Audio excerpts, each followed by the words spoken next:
on the table, on the chair, and then there's a. No, that's it.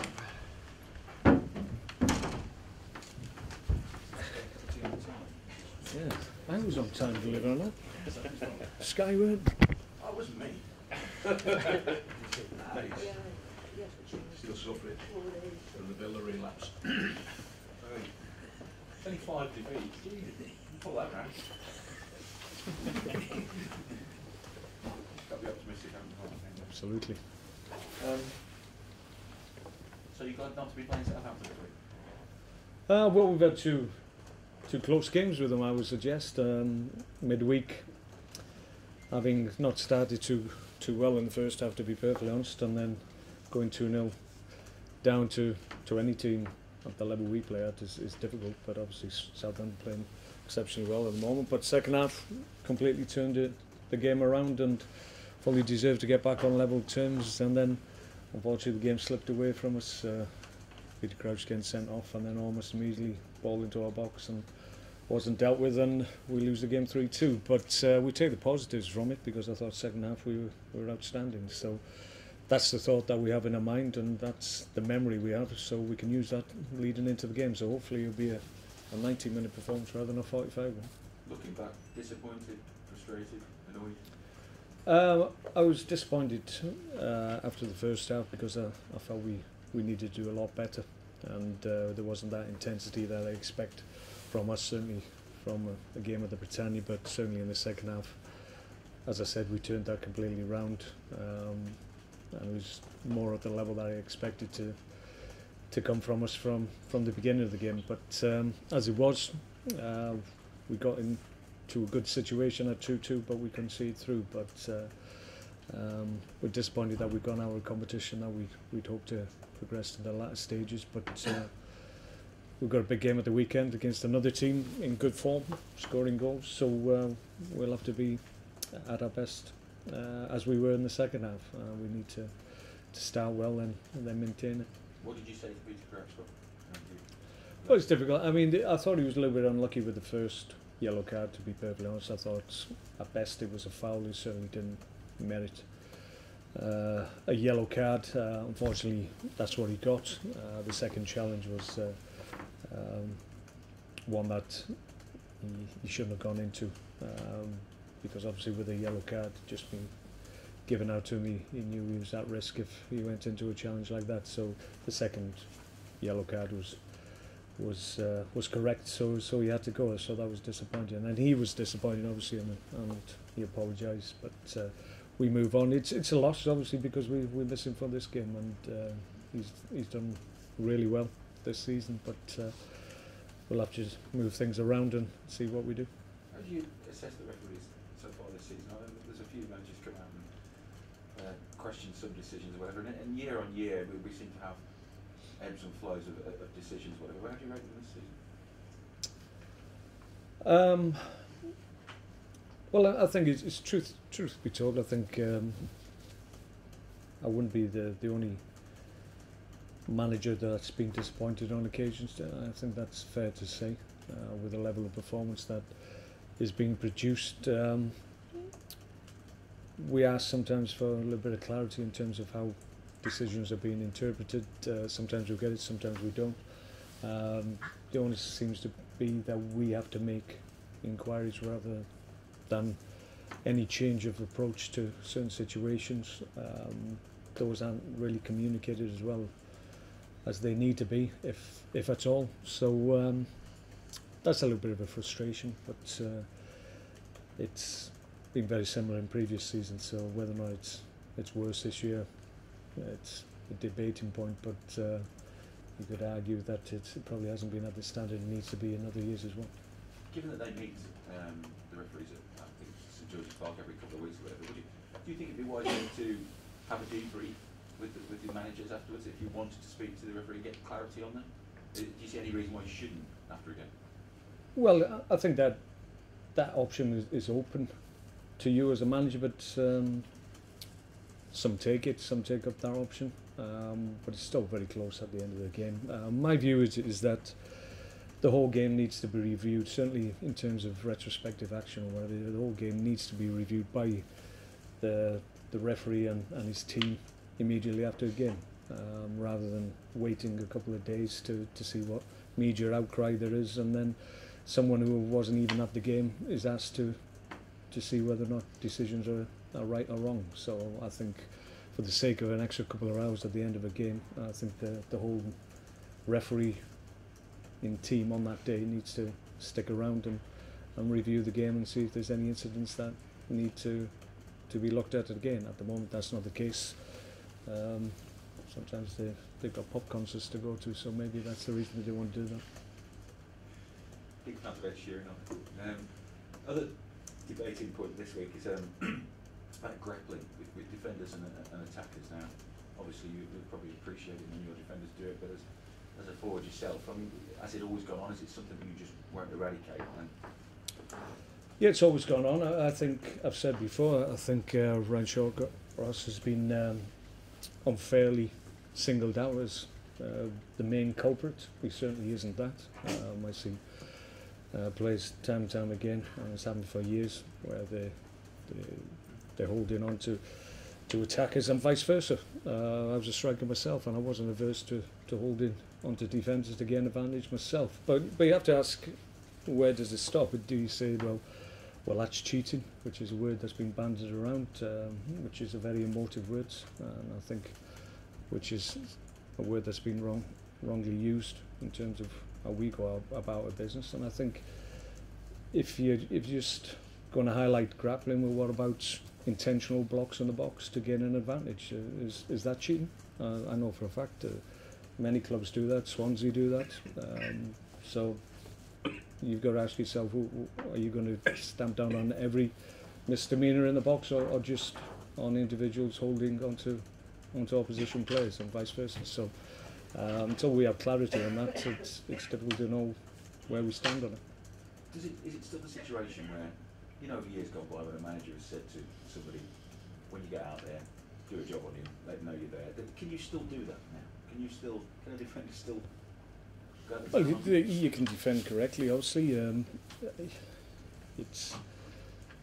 It's difficult, certainly in the box, and that's why I was a little bit perturbed, because my understanding at the beginning of the year was that the referees understood that it was a difficult situation, and it was very difficult for them to look at every incident that was going on in the box. So my interpretation of what they said was that if there's a genuine opportunity for somebody to head the ball into the net, then those are the ones they were going to pull up on if they were impeded under them circumstances.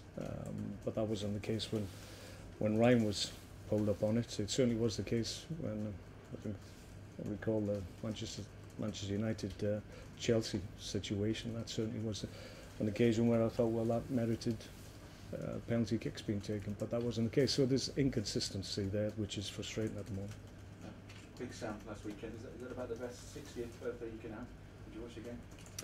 Yeah, they're doing very well. Yeah, playing exceptionally well, and changed the way of playing somewhat, but don't underestimate. They still have plan A and plan B. If they feel they need to go along, they will do, and they still have that option. It's not a bad option. Obviously, we use it as well, so it's not something to make apologies about. It works at the right time, but they've changed their shape somewhat, and it seems to be helping them. They've got good pace up front, and the lads they've brought in have made an immediate impact, scored goals. So that's what you want when you bring new players in. So it's gone really well for them, and they're playing with a lot of confidence. So it's another team that we'll have to match up in that regard, in terms of going up against a very, very confident side that's playing well at the moment.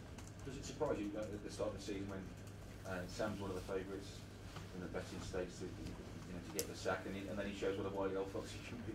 Well, he's been doing it a long time. He understands this league, and he understands that, like I do, it's very short term.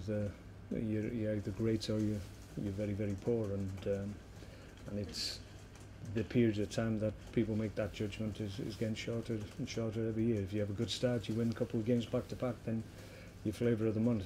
If you don't do that, then you get criticised, and that short-termism is damaging, I feel. People need to be allowed just to get on with their job, and at the end of the season get judged then. and more often than not, Sam has done an exceptional job at every club he's been at. And many changes tomorrow, any enforced?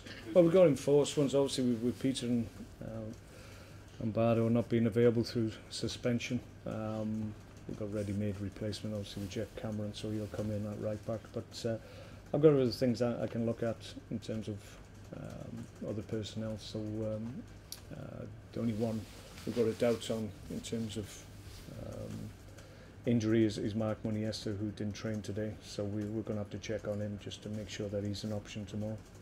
Apart from that, it's long-term injuries. Glenn Whelan, Robert Hughes, Peter Odemwingie, they're still missing. And just finally for me, the Manchester derby, I'm just asking, has the axis of power changed somewhat since you were a United player? Well, good question. I think certainly City had a major player, quite clearly, and maybe United are in a period of transition, and they're having to rejuvenate their playing squad, and they're having to spend exceptional amounts of money to do that. So maybe City have already gone through that process and they're a little bit more settled in that regard. But in terms of the game itself, tough one to call, because City at this moment of time seem to be struggling for a little bit of form. United possibly improving in terms of their confidence level. So tough one to call, but we'll have to wait and see. Okay. What's Nunez's injury? He went over on his ankle. I did it yesterday. A little bit sore today to train, but he went out with the physios, and he's quite confident that he'll be okay. But until the morning, we'll have to check on him. We won't know. And Moses okay? Yeah, Victor's okay. Yeah. Saka's obviously the one being banging in the goals for West Ham. He seems like a bit of a bargain. Was he somebody that you were aware of at all? Well, there's loads of names thrown out there. You've got to take the plunge, and obviously we were able to get Mamdiouf in, and we pursued other targets. He wasn't one that was high up, just because that wasn't one of the priorities in terms of what he could provide. But he's done really well. I didn't know a great deal about him, to be perfectly honest, and they're always a risk until you bring them to the league. You're never quite sure how they're going to deal with the physicality of the Premier League, but credit to him, he's done exceptionally well, and got good pace, good ability in the air as well, a real threat. So he's done really well. Been very, very impressed with him. You mentioned cheating there. Gary Monk obviously didn't get charged. Were you disappointed with that?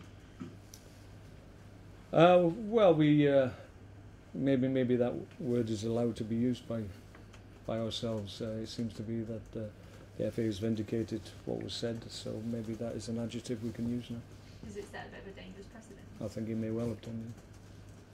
And Mark, can we just get the latest on Glenn Whelan's recovery? Glenn is where he is. He's been out on the pitch with the physios, just walking, just trying to get blood around the injury, but broken bones heal in their own time, so he's still 3-4 weeks away, I would suggest. So I would imagine you're inquiring about the Irish game, but I'd be very surprised if he's available, to be perfectly honest. Yeah, because he's made the provisional squad, he was named amongst that. Which surprised me somewhat, but I know it's a big squad, so they're probably just covering all eventualities, but I'd be very surprised if he's available. You're obviously close with Roy Keane. Would you be perhaps talking to him about leaving him out? Well, maybe nearer the time, but the guy leading us to a big game like that, I don't think he'll be fit. That's the top and bottom of it. He's got a broken leg, for goodness sake. The supporters are really quite upset about the treatment that Ryan Shawcross is getting in the media. And you're probably aware that within 5 minutes of the match finishing, there was a picture of Ryan in a newspaper holding somebody.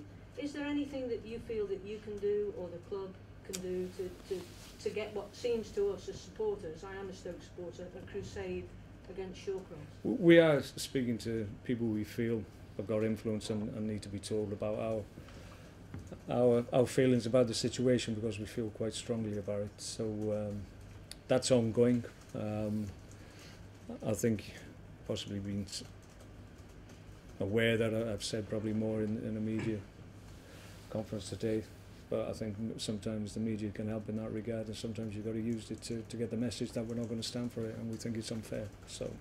But you were a fairly tough footballer. The image you had on a football field fairly is tough. completely different to the one you have here in a press conference. How is it affecting Ryan? I feel he'll be okay, but it must have an effect on the team. Is it galvanising? Well, that was what our concern was, and I'm sure Ryan will be fine. But if it goes on any longer, then it's detrimental to any player. If constantly the way that they play is being questioned wrongly in our view. So we've made our feelings known to the people that we think need to know that we're unhappy about it, and we'll see how it progresses. But we need to stop it, I feel. Have you made your feelings known about Peter Crouch, the way he's being pulled and pushed around in the box, particularly all those shirt pulling and everything? Well, there is those situations. But listen, I'm not advocating that it should stop and it shouldn't be allowed at any level. I mean, it's part and parcel of the British game. You want contact, you want people competing. But sometimes when it's just maybe the level that is allowed against some of our players, namely Peter, who doesn't, we feel, get a fair crack at the whip, maybe just because of his stature and his style, and he very rarely goes down to the ground to try and win fouls, so maybe he doesn't get his fair share when possibly he deserves more than he gets. But yeah, I think we've been aware for a long time about that situation, but it doesn't show any signs of changing anytime soon, to be perfectly honest. Okay. Okay. Radio, please. Thank you.